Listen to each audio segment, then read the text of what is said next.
প্রিয়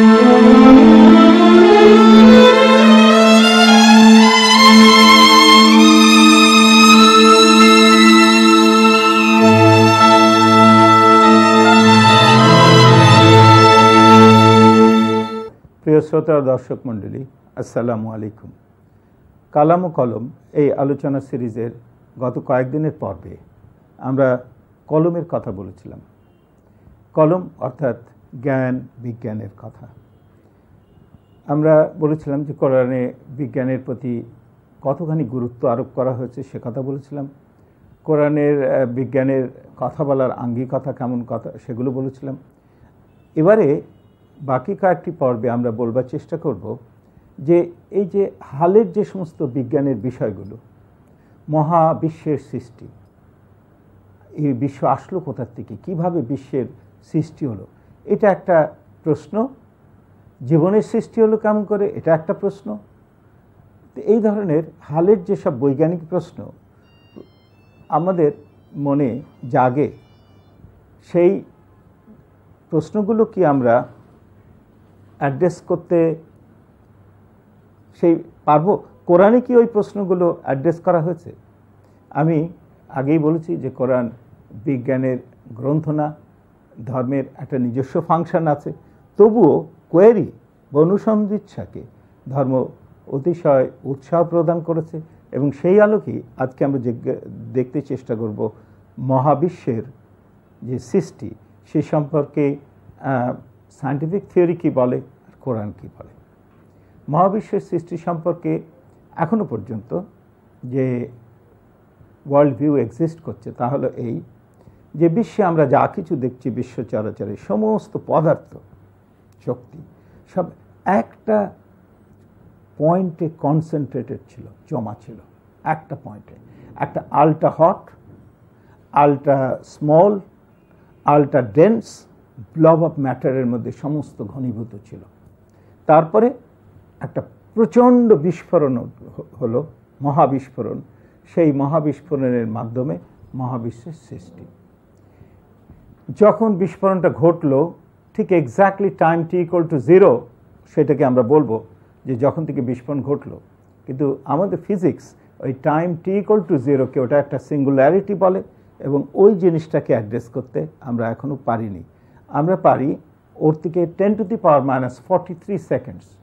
কতটুকু সময় সেটা?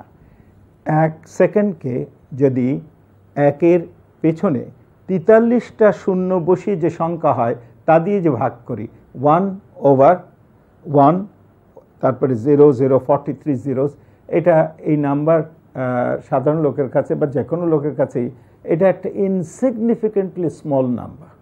এত অল্প সময়ের মধ্যে, এত অল্প সময়ের পরে মানে 10⁻43 সেকেন্ডসে তখন থেকে আমরা এই সায়েন্সটা বুঝতে চেষ্টা করেছি এবং পারি। কিন্তু exactly at T equal to 0 ওর কেউ যদি বলেন এই সময়ের আগে কি ছিল, তখন বলতে হবে শাট আপ, এটা একটা সিঙ্গুলারিটি, আমরা ওটা অ্যাড্রেস করি নাই, আমরা ওর পর থেকে বলছি। এ ধরনের শাট আপ কোশ্চেন্স কিন্তু রিলিজনেও আছে।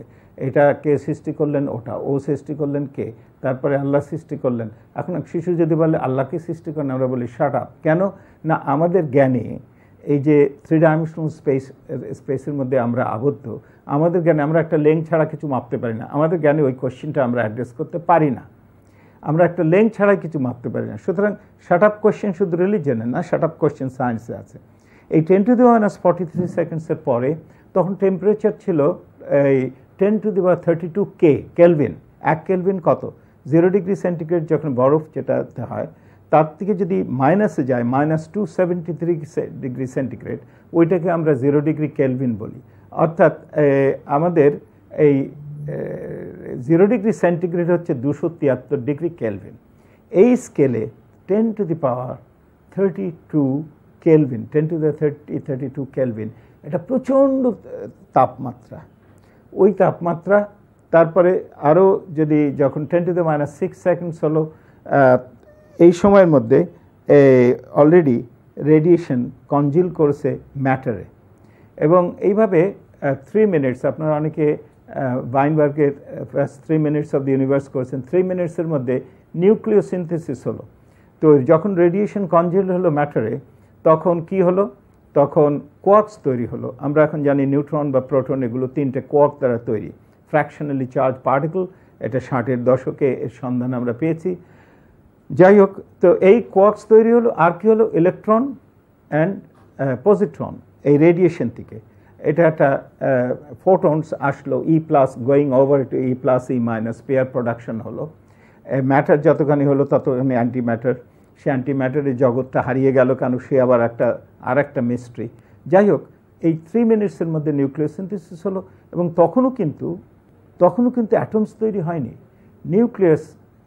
নিউট্রন প্রোটনগুলো হলো। তারও বেশ কিছু পরে ওরা এসে নিউক্লিয়াসের মধ্যে ঢুকলো, নিউক্লিয়াস তৈরি হয়ে গেল। 1 লক্ষ বছর ধরে অ্যাটম তৈরি হয়নি, কারণ তাপ যখন আস্তে আস্তে কমলো, তখনই যদি ইলেকট্রনটা এসে এই নিউক্লিয়াসের চারপাশে ঘুরতে থাকলো একটা টাইনি সোলার সিস্টেমের মতো, তো কিন্তু সেই তাপমাত্রা তখন ছিল না, অনেক উচ্চ তাপমাত্রা, এবং একটা ইলেকট্রনকে ছোটাতে মাত্র কয়েক ইলেকট্রন ভোল্ট লাগে, 13.6 ইলেকট্রন ভোল্ট লাগে একটা ইলেকট্রনকে হাইড্রোজেন অ্যাটমের মধ্যে প্রোটন থেকে সরিয়ে নিতে।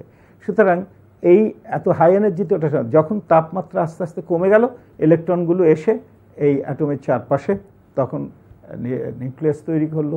তো এই যে বিগ ব্যাংয়ের মাধ্যমে তৈরি, তারপরে এই কোয়ার্কস, ইলেকট্রন করে নিউক্লিয়ন করে অ্যাটম করা, এগুলো হলো।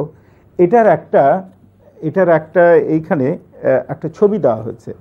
এগুলো একটা ইমাজিনেশন, অনেকটা এই ধরনের একটা ছবি, 10⁻⁻43 সেকেন্ডস পরে।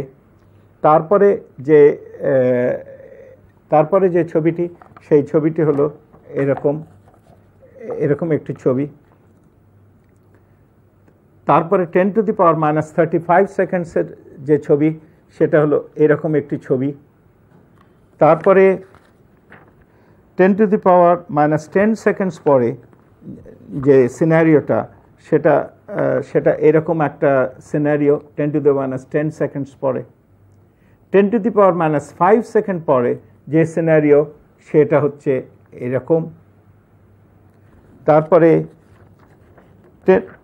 3 মিনিটের মধ্যে যখন নিউক্লিওসিনথেসিস কমপ্লিট হয়ে গেছে, তখন যে সিনারিও, সেটা হচ্ছে এরকম। আর এই 5 লক্ষ বছর আগের থেকে রিসেন্ট পাস পর্যন্ত যে ছবি, যে সিনারিও, সেটা হলো এরকম। এটা তো বললাম আমরা বিগ ব্যাংয়ের একটা মোটামুটি কনডেন্স সায়েন্টিফিক ভার্সন। অনেক সময় লাগে বলতে, অনেক তাত্ত্বিক জিনিস লাগে। এখন কোরআনিক ইন্ডিকেশনসটা কি? সূরা আম্বিয়ার 21 নম্বর সূরা 30 নম্বর আয়াতে বলা হয়েছে, আওয়ালাম ইয়ারাল্লাযিনা কাফারু আন্নাস সামাওয়াতি ওয়াল আরদা কানাতা রাতকান ফাফাতাকনাহুমা ওয়াজআলনা মিনাল মাআই কুল্লা শাইইন হাই আফালা ইউমিনুন। অর্থাৎ বলেছে, ডু নট দি আনবিলিভার্স, অবিশ্বাসীরা কি দেখে না আকাশ এবং পৃথিবী ওতপ্রোতভাবে জড়িত ছিল, তারপর আমি একটা মহা বিস্ফোরণের মধ্যে সেগুলোকে আলাদা আলাদা করে দিলাম, এবং প্রত্যেক প্রাণীকে আমি পানি থেকে সৃষ্টি করলাম, আফালা ইউমিনুন, তবু তারা বিশ্বাস করবে না। এখানে এইটা খুব সুন্দরভাবে কনসিস্টেন্ট এই যে বিগ ব্যাংয়ের সঙ্গে। এখানে একটা প্রশ্ন, সেটা হলো যে আল্লাহ তাআলা বলছেন অবিশ্বাসীরা কি দেখে না, মানে এখানে বলছেন যে এই ঘটনাটা একটা সায়েন্টিফিক ঘটনার দিকে তাকিয়ে অবিশ্বাসীদের বিশ্বাস স্থাপন করতে বলছে। স্বর্গের সুখ, নরকের যন্ত্রণা দেখে নয়, কথা শুনে নয়, এটা সায়েন্টিফিক ফ্যাক্টের দিকে তাকিয়ে অবিশ্বাসীদেরকে আল্লাহর প্রতি বিশ্বাস স্থাপন করতে বলছে। এটা একটা কথা। আর একটা কথা, আমরা যে বলি আল্লাহ যখন বলেন হও তখন হয়ে যায়, এটা ঠিক সেই ঘটনা যে একটা 10⁻43 সেকেন্ডসের মধ্যে একটা এক্সপ্লোশন হওয়ার কথা হয়ে গেল, তারপর বাকি জিনিসের অর্গানাইজেশন অফ ম্যাটার। আগামীতে এর যে পরের ফেজগুলো আমরা আলোচনা করবার আশা রেখে আজকের আলোচনা এখানেই শেষ করছি। আল্লাহ হাফেজ।